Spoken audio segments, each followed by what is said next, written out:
नमस्कार विद्यार्थी मित्रांनो, आज आपण लोकसंख्या वितरणावर परिणाम करणारे घटक हा उपघटक पाहणार आहोत। कालच्या तासाला आपण एकंदरीत लोकसंख्येच्या वितरणावर परिणाम करणारे प्राकृतिक घटक, त्या प्राकृतिक घटकानुसार कोणत्या प्राकृतिक घटकामुळे लोकसंख्या एखाद्या प्रदेशामध्ये जास्त असते, तर कोणत्या प्राकृतिक घटकामुळे एखाद्या प्रदेशामध्ये लोकसंख्येची घनता विरळ असते, हे घटक आपण कालच्या तासाला अभ्यासलेले आहेत। आता यावरून आपल्या असं लक्षात आलेलं आहे की जगामध्ये वेगवेगळ्या खंडानुसार आपण जर वितरण पाहिलं तर आपल्याला लोकसंख्येचं वितरण विषम स्वरूपात दिसतं। प्रत्येक खंडाला असलेलं भूक्षेत्र जे आहे हे सुद्धा कमी जास्त प्रमाणात आहे। तरी सुद्धा आपणाला काही घटक जे आहेत त्या घटकांच्या मध्ये प्राकृतिक घटकाबरोबरच काही मानवनिर्मित घटक जे आहेत, या मानवनिर्मित घटकांचा सुद्धा लोकसंख्या वितरणावर परिणाम झालेला दिसून येतो। आणि म्हणूनच आज आपण लोकसंख्येच्या वितरणावर परिणाम करणारे प्राकृतिक तसेच मानवी घटक पाहणार आहोत। वितरण म्हणजेच लोकसंख्येची विभागणी समप्रमाणात का झालेली नाही, त्याची कारण आपण पाहतोय, ते कारण असणारे घटक आपण पाहतोय। आणि हे जे घटक आहेत त्या घटकांचं आपण दोन गटामध्ये वर्गीकरण केलेलं आहे। पहिला घटक म्हणजेच प्राकृतिक घटक। प्राकृतिक या शब्दालाच नैसर्गिक असंही समानार्थी शब्द वापरला जातो। नैसर्गिक म्हणजेच जे घटक निसर्ग निर्मित आहेत, जे घटक मानवानं निर्माण केलेले नाहीत, पृथ्वीवर अगोदरपासूनच आहेत, अशा घटकामुळे लोकसंख्येच्या वितरणात विषमता दिसून येते। अशा सर्व घटकांना आपण प्राकृतिक घटक असं म्हणतो। आता प्राकृतिक घटकाचा विचार केला तर प्रामुख्याने त्यामध्ये भूरचना, हवामान, पाण्याची उपलब्धता, मृदा, खनिज संपत्ती, नैसर्गिक वनस्पती अशा घटकांचा समावेश होतो। म्हणजे जे घटक जे आहेत ते निसर्गात अगोदरपासूनच उपलब्ध आहेत, त्याचा इफेक्ट लोकसंख्येच्या वितरणावर होत असतो। आता मानवी घटक म्हणजे काय, तर जे घटक आपण मानवाने निर्माण केलेले आहेत अशा मानवनिर्मित घटकांना मानवनिर्मित घटक म्हणतात। आणि हे जे घटक आहेत या घटकांच्यामुळं काही प्रदेशामध्ये लोकसंख्येची घनता जास्त आहे, तर काही प्रदेशामध्ये लोकसंख्येची घनता विरळ आहे। आता एकंदरीत आपण हे घटक सविस्तर पाहणार आहोत।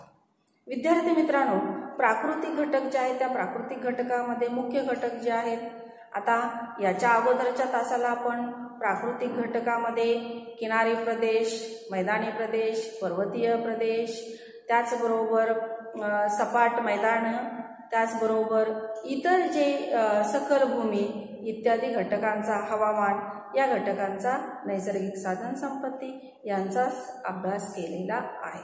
आता या घटकामध्ये आपण प्रमुख घटक जे आहेत ज्यांचा प्रामुख्याने लोकसंख्या वितरणावर परिणाम होतो असे घटक पाहतोय।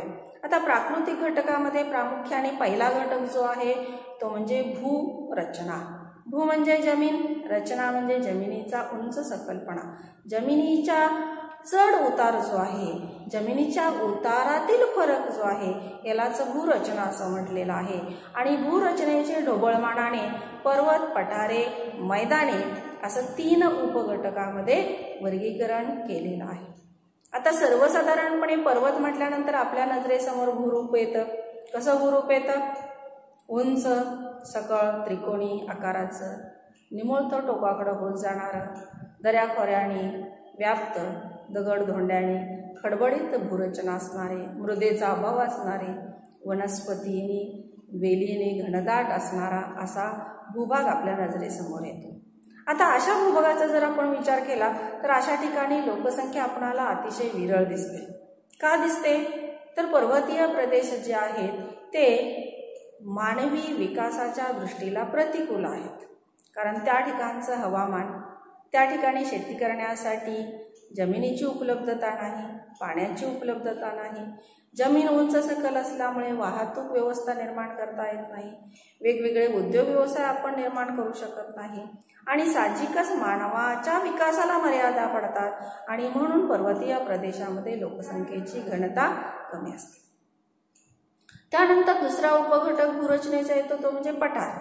पठार म्हणल्यानंतर आपल्या लक्षात येते की पठार म्हणजे जमिनीपासून काहीसं उंच, साधारणतः 300 मीटर उंचीच्या पलीकडे, पण ज्याचा माथा जो आहे तो सपाट आहे, ज्याच्या बाजू तीव्र उताराच्या आहेत आणि माथा सपाट आहे, अशा भूभागाला आपण काय म्हणतो, पठार असं म्हणतो.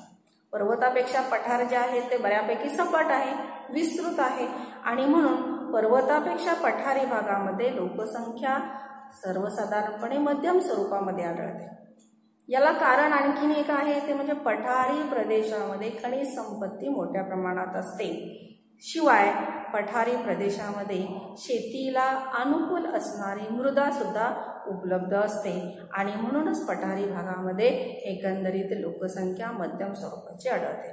उदाहरणार्थ आपला छोटा नागपूर पठाराचा विचार केला तर त्या ठिकाणी लोकसंख्या आपली भारतातली जास्त आहे. आता यानंतर तिसरा भूरचनेचा उपघटक येतो तो म्हणजे सपाट मैदानी प्रदेश. आता सपाट मैदानी प्रदेश म्हणजे ज्या ठिकाणी जमिनीची उंची अतिशय कमी आहे समुद्र सपाटीपासून, भूपृष्ठ पूर्णपणे सपाट, सखल आणि विस्तृत मोठा आहे, अशा भागाला आपण काय म्हणतो, मैदान म्हणतो. साहजिकच आपण मैदानी प्रदेशामध्ये जगातील लोकसंख्या सर्वात जास्त घनता असणारी दिसून येते. म्हणजेच काय का तर मैदानं जी आहेत त्या मैदानी प्रदेशामध्ये नद्यांनी वाहून आणलेल्या गाळाची सुपीक मृदा असते, शेती आपणाला करता येते, शेतीमुळे आपण त्या ठिकाणी वेगवेगळ्या प्रकारची उत्पादनं घेतो, उत्पादनावर आधारित वेगवेगळे उद्योग निर्माण करता येतात, उद्योगामुळे त्या प्रदेशामध्ये वाहतूक व्यवस्था, वाहतुकीचं जाळं निर्माण करता येतं, अनेक ठिकाणावरून लोक त्या ठिकाणी उद्योग व्यवसायाच्या शेतीच्या निमित्तानं एकत्र येतात आणि वस्ती मोठ्या प्रमाणात निर्माण होते. म्हणजेच त्या ठिकाणी नद्यांची खोरी असल्यामुळे पाण्याची वर्षभर उपलब्धता असते, हवामान जे आहे ते हवामानही अनुकूल असतं. थोडक्यात काय तर मैदानी प्रदेश चारी बाजूने मानवाच्या विकासासाठी अनुकूल असतो आणि म्हणूनच जगातील मैदानी प्रदेशामध्ये दाट लोकवस्ती आढळते. उदाहरणार्थ भारतातील गंगेचं मैदान, चीनमधील यांगत्से नदीचं मैदान, त्याचबरोबर एकंदरीत किनारी मैदानं जी आहेत, उत्तर अमेरिकेच्या पूर्व किनारपट्टीचा भाग आहे, त्याचबरोबर आफ्रिका खंडातील किनारपट्टी जी आहे, आफ्रिका खंडातील किनारपट्टी जी आहे त्या ठिकाणी सुद्धा आपल्याला लोकसंख्या जास्त दिसून येते. प्राकृतिक घटक जे आहेत त्या प्राकृतिक घटकामधला दुसरा घटक म्हणजे हवामान. हवामान म्हणजे काय तर आपल्या आरोग्यासाठी, आपल्या जीवासाठी, जीवनासाठी आपल्याला बरं वाटेल अशा प्रकारची हवामान. आता बरं वाटेल म्हणजे काय, खूप उष्ण असेल तरी सुद्धा आपल्याला अस्वस्थ होतं, अति थंड असेल तरी सुद्धा आपल्याला ते हवामान जे आहे ते शरीराला अनुकूल ठरत नाही. म्हणजेच काय थोडक्यात तर सम हवामान, आल्हाददायक हवामान, मोसमी हवामान, समशीतोष्ण कटिबंधीय हवामान मानवी आरोग्यासाठी अतिशय अनुकूल आहे. अशाच हवामानामध्ये एकंदरीत संपूर्ण सजीवाचा विकास होतो. मग त्या ठिकाणी वनस्पती असतील, प्राणी असतील, मानव असतील. आणि म्हणूनच मानव एकंदरीत आपण पृथ्वी गोलाचा जर विचार केला तर उत्तर गोलार्ध आणि दक्षिण गोलार्धावर लोकसंख्या अतिशय विरळ आहे का तर अतिशीत हवामान आहे. त्याचबरोबर उंच पर्वतीय प्रदेशांचा विचार केला तर त्या ठिकाणी बर्फवृष्टी होते, म्हणूनही त्या ठिकाणी हवामान जे आहे ते अति थंड आहे. त्याचबरोबर काही वाळवंटी प्रदेश जर विचारात घेतले तर अतिशय उष्ण हवामान आहे. अतिउष्ण हवामान, पावसाची कमतरता, पाण्याचं दुर्भिक्ष, वनस्पतींचा अभाव आणि या कारणामुळे उष्ण हवामानामध्ये सुद्धा आपण वस्ती करण्यास अनुकूल असत नाही आणि म्हणूनच मग मानव ज्या ठिकाणी त्याला आरोग्यासाठी अनुकूल हवामान आहे अशा भागामध्ये जास्तीत जास्त दाटीवाटीने राहतो. आणि म्हणूनच जगातील ही जी 7 खंड आपण पाहिली त्या 7 खंडामध्ये समशीतोष्ण कटिबंधामध्ये, त्याचबरोबर भूमध्य सामुद्रिक हवामानाचा प्रदेश आणि आशिया खंडातील मोसमी हवामानाचा प्रदेश अशा भागामध्ये जगामध्ये सर्वात जास्त घनतेचे प्रदेश आहेत.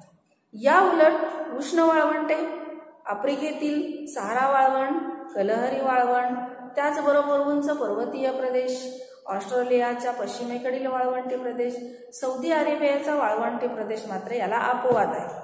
का अपवाद आहे तर सौदी अरेबियाचा प्रदेश अतिशय उष्ण वाळवंटी आहे, परंतु त्या ठिकाणी खनिज तेल मोठ्या प्रमाणात सापडतं आणि खनिज तेलाच्या उपलब्धतेमुळे त्या ठिकाणी लोकसंख्या जी आहे ती मोठ्या प्रमाणात आढळते. म्हणजे त्या ठिकाणी हवामान हा घटक जो आहे तो त्या ठिकाणी प्रभाव टाकत नाही किंवा त्याला थोडासा या घटकाचा आपण काय म्हणूया की पर्यायाने हा घटक जो आहे तो पूर्णपणे लोकसंख्या वितरणावर परिणाम करताना दिसून येत नाही, कारण याला हा सौदी अरेबियाच्या अरेबियन वाळवंटाचा अपवाद आहे.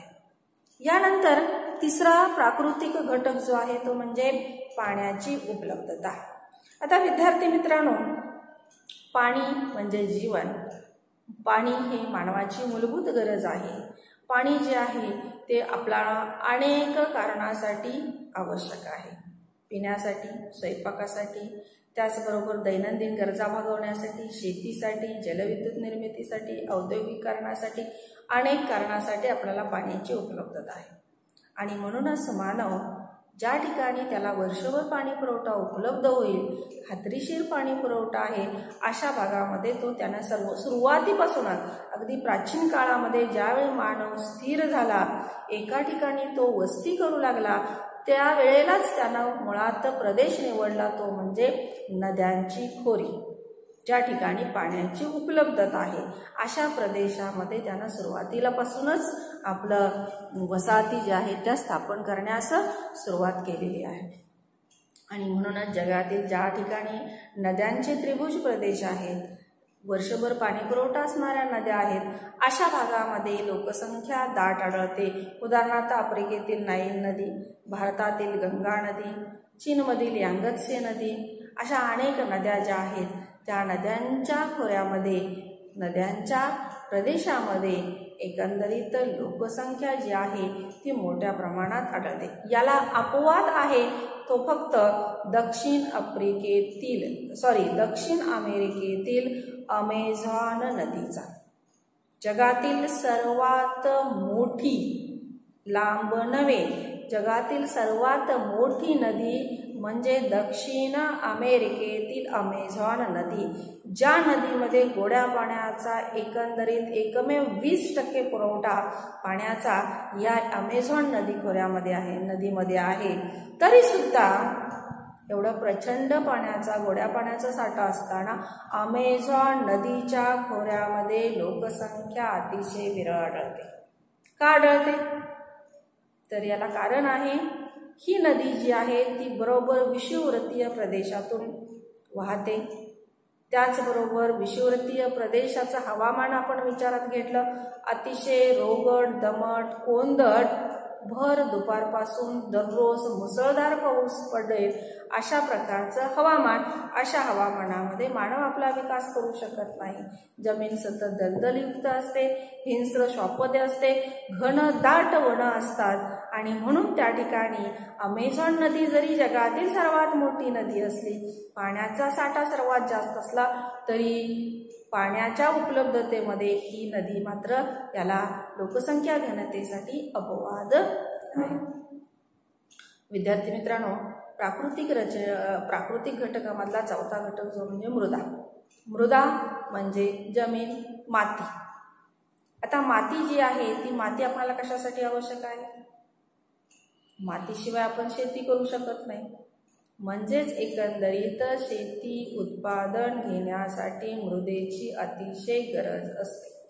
मृदा निर्मितीसाठी लाखो वर्ष लागतात, पण मृदेचा नाश काही क्षणामध्येच आपल्या मानवाच्या कृतीमुळे होऊ शकतो.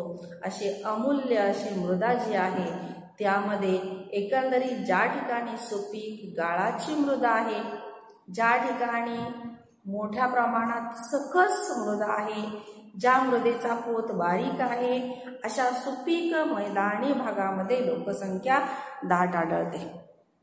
आता मैदानी प्रदेशामध्ये लोकसंख्या दाट आढळते म्हणजे ज्या ठिकाणी थोडक्यात नद्यांची खोरे आहेत त्या ठिकाणी सुपीक गाळाची मृदा असते. पठारी प्रदेशामध्ये काळी रेगूर मृदा असते. अशा मृदेमध्ये एकंदरीत शेती उत्पादनं मोठ्या प्रमाणात येतात. काही उत्पादनं जे आहेत त्याच्यावर उद्योग उभारले जातात आणि म्हणूनच जगामध्ये सुपीक मृदेच्या प्रदेशामध्ये दाट लोकसंख्या आढळते. गंगेचा त्रिभुज प्रदेश, नाईल नदीचा त्रिभुज प्रदेश, त्याचबरोबर उत्तर अमेरिकेतील पंचमहासरोवरालगतचा सेंट लॉरेन्स नदीचा प्रदेश, अशा भागामध्ये किंवा त्या ठिकाणी म्यानमार जे आहे त्या म्यानमारमधील इरावतीचं मैदान आहे, अशा भागामध्ये लोकसंख्या जास्त आढळते. म्हणजे ज्या ठिकाणी सुपीक मृदा आहे अशा भागामध्ये लोकसंख्येची दाटी आपणाला दिसून येतो. विद्यार्थी मित्रांनो, यानंतर लोकसंख्या वितरणावर परिणाम करणारा दुसरा उपघटक म्हणजे मानवी घटक होय. मानवी घटकामध्ये प्रामुख्याने आपण कोणत्या घटकांचा समावेश करतो तर त्यामध्ये प्रामुख्याने शेती, वाहतूक, नागरीकरण, त्याचबरोबर राजकीय किंवा शासकीय धोरणे इत्यादी घटकांचा प्रामुख्याने समावेश होतो. आता पहिला घटक जो आहे तो म्हणजे मानवी घटक म्हणजे शेती. आता याला मानवी घटक का म्हणतोय आपण? नैसर्गिकरित्या जमीन उपलब्ध आहे, त्या जमिनीवर आपण शेती केली, शेती हा आपला मानव निर्मित घटक झाला, म्हणून शेती हा मानवी घटकामध्ये त्याचा समावेश होतो. आता शेती आपण कुठं करतो? ज्या ठिकाणी सुपीक मृदा आहे, गाळाची मृदा आहे, काळी कसदार मृदा आहे, अशा भागामध्ये प्रामुख्याने शेती करतो. आणि जगामध्ये अशा सुपीक मृदेच्या प्रदेशामध्ये शेतीचा विकास मोठ्या प्रमाणात होतो आणि शेतीचा विकास मोठ्या प्रमाणात होत असल्यामुळं त्या शेती उत्पादनांच्यामुळं त्या ठिकाणी लोकसंख्येची दाटी आपणाला दिसून येते. आता लोकसंख्येची दाटी जी आहे ती सुपीक मृदेच्या प्रदेशात असण्यापाठीमागचं आणखीन एक कारण म्हणजे उत्पादनं जी आहे ती मोठ्या प्रमाणात, जमिनीची उत्पादन क्षमता ही जी आहे ती प्रचंड असते. काही जमीन जी अशी आहे की वर्षातून 3 वेळा आपण भाताचं पीक घेऊ शकतो, वर्षातून 3 वेळा ते 4 वेळा भाजीपाल्याची पिकं घेऊ शकतो. अशा प्रकारची मृदेची क्षमता जी आहे, पोषण क्षमता जास्त आहे, अशा प्रदेशामध्ये शेतीची भरभराट होते. आणि शेतीमुळे साहजिक, उदाहरणार्थ आशिया खंडामध्ये मोसमी हवामानामुळे सुपीक गाळाच्या मृदेमध्ये लोकसंख्या दाट आहे, कारण कृषी प्रधान देश आशिया खंडामध्ये आहेत, कृषी उत्पादनं महत्वाची आहेत आणि म्हणून आशिया खंडामध्ये लोकसंख्या घनता जास्त असण्यापाठीमागे शेती हा घटक सुद्धा कारण ठरलेला आहे. त्यानंतर मानवी घटक दुसरा म्हणजेच एकंदरीत खाणकाम. खाणकाम म्हणजेच काय? पृथ्वीच्या अंतरंगातील वेगवेगळ्या प्रकारची खनिज, ज्या खनिजांचा आपण वेगवेगळ्या कारणासाठी उपयोग करणार आहोत, ज्या खनिजांच्या पासून वेगवेगळ्या प्रकारचे यंत्र बनवणार आहोत, अशा खनिजांचं उत्खनन करणं याला खाणकाम असं म्हणतात. आणि हा खाणकाम व्यवसाय कुठं चालतो तर ज्या ठिकाणी खनिज संपत्ती उपलब्ध आहे अशा भागामध्ये खाणकाम व्यवसाय चालतो. मग साहजिकच त्या प्रदेशामध्ये प्रतिकूल हवामान जरी असलं, म्हणजेच उदाहरणार्थ सौदी अरेबियाचं उष्ण वाळवंट आहे, तरी सुद्धा खनिज तेल मोठ्या प्रमाणात आहे, म्हणून खाणकाम व्यवसाय, खनिज शुद्धीकरण हे मोठ्या प्रमाणात त्या ठिकाणी चालतं. त्याचबरोबर ऑस्ट्रेलियाचा पश्चिम भाग जो आहे, पश्चिम भागामध्ये वाळवंटी भाग आहे, पण त्या ठिकाणी सोन्याच्या खाणी आहे, म्हणून ही त्या ठिकाणी लोकसंख्या खाणकाम व्यवसायामुळे जास्त आहे. दक्षिण आफ्रिकेमध्ये सोने आणि हिरे सापडते, त्याच्या खाणी आहेत आणि म्हणून दक्षिण आफ्रिकेमध्ये लोकसंख्या जास्त आहे. म्हणजेच खाणकामातून आपणाला वेगवेगळ्या प्रकारची अमूल्य अशी मौल्यवान खनिजं प्राप्त होतात आणि म्हणून खाणकामामुळं त्या प्रदेशामध्ये साहजिकच लोकसंख्या वेगवेगळ्या उद्योगामुळं निर्माण होते किंवा उद्योगामुळं लोकसंख्येची दाटी होते. त्यानंतर मानवी घटक तिसरा म्हणजेच वाहतूक. आता वाहतूक म्हणजेच काय तर वस्तू किंवा व्यक्तीची एका ठिकाणाहून दुसऱ्या ठिकाणी ने-आण करण्यासाठी वापरलं जाणारं माध्यम म्हणजे वाहतूक. आता ही वाहतूक जी आहे ती रस्ते वाहतूक, भूवाहतूक, लोहमार्ग वाहतूक, हवाई वाहतूक, जलवाहतूक अशा वेगवेगळ्या प्रकारच्या माध्यमांचा वापर करून केली जाते. आणि म्हणून जगामध्ये ज्या देशामध्ये वाहतूक अतिशय सुलभ, स्वस्त आणि जलद आहे अशा भागाचा विकास मोठ्या प्रमाणात झालेला आहे. आर्थिक विकास मोठ्या प्रमाणात झालेला आहे, कारण उत्पादन क्षमता, त्या प्रदेशाचा आर्थिक विकासाचा वेग, साहजिकच तयार झालेल्या उत्पादनांना बाजारपेठ, साहजिकच कारखान्यासाठी लागणारा कच्चा माल यांची उपलब्धता वाहतुकीमुळे आपल्याला त्वरित करता येते. मजुरांची उपलब्धता करता येते. वाहतूक जर स्वस्त असेल तर आपला उत्पादन खर्च जो आहे तो कमी येतो. आणि म्हणूनच वाहतूक सुलभ असणाऱ्या प्रदेशामध्ये प्रामुख्याने लोकसंख्या दाट आढळते. उदाहरणार्थ उत्तर अमेरिकेतील शिकागो शहर, न्यूयॉर्क शहर या ठिकाणी मोठ्या प्रमाणात लोहमार्गाचं जाळ आहे. म्हणजेच एकंदरीत युरोप खंड, अमेरिका खंडाचा विचार केला तर वाहतुकीचं जाळं त्या प्रदेशामध्ये दिसून येतं. आशिया खंडातील जपान यामध्ये सुद्धा मोठ्या प्रमाणात वाहतूक जी आहे ती विकसित असलेली दिसून येते. चौथा मानवनिर्मित घटक म्हणजे नागरीकरण. नागरीकरण म्हणजेच काय तर एखाद्या ठिकाणी एखाद्या मुख्य उद्योग व्यवसायामुळे अनेक उप उद्योग व्यवसाय विकसित होतात. त्यामुळं आजूबाजूच्या प्रदेशातील लोक त्या ठिकाणी येऊन राहू लागतात. त्यांना लागणाऱ्या सेवा सुविधांसाठी इतर घटक निर्माण होतात आणि अशा पद्धतीने हळूहळू त्या प्रदेशाची वाढ होऊ लागते. मग त्या प्रदेशाची वाढ होताना त्या ठिकाणी लोकसंख्या वाढते, भौतिक सुविधा वाढतात, वेगवेगळ्या प्रकारचे उद्योग व्यवसाय वाढतात, व्यापार वाढतो, वाहतूक वाढते. चारी बाजूनं त्या प्रदेशाची वाढ झपाट्याने होते आणि त्या वसाहतीचं शहरामध्ये रूपांतर होतं. त्या ठिकाणी शेती व्यतिरिक्त इतर व्यवसायांची झपाट्याने वाढ होते आणि म्हणून त्याला आपण शहरीकरण किंवा नागरीकरण असं म्हणतो.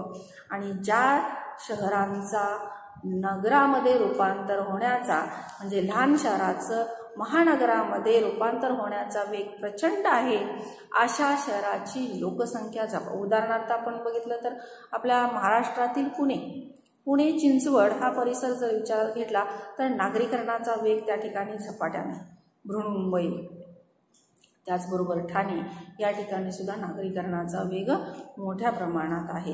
त्याचबरोबर जपानमधील जास्तीत जास्त लोकसंख्या त्यांच्या टोकियो शहरामध्ये आपल्याला दिसून येते. त्याचबरोबर मलेशियातील सिंगापूर आहे, सिंगापूरमध्ये प्रचंड प्रमाणात लोकसंख्याची घनता वाढलेली दिसून येते. म्हणजे एकंदरीत त्या ठिकाणी नागरीकरणाचा वेग आपल्याला प्रचंड प्रमाणात दिसून येतो. त्यानंतर मानवी घटकामध्ये शेवटचा घटक जो आहे तो म्हणजे राजकीय घटक किंवा शासकीय धोरणे.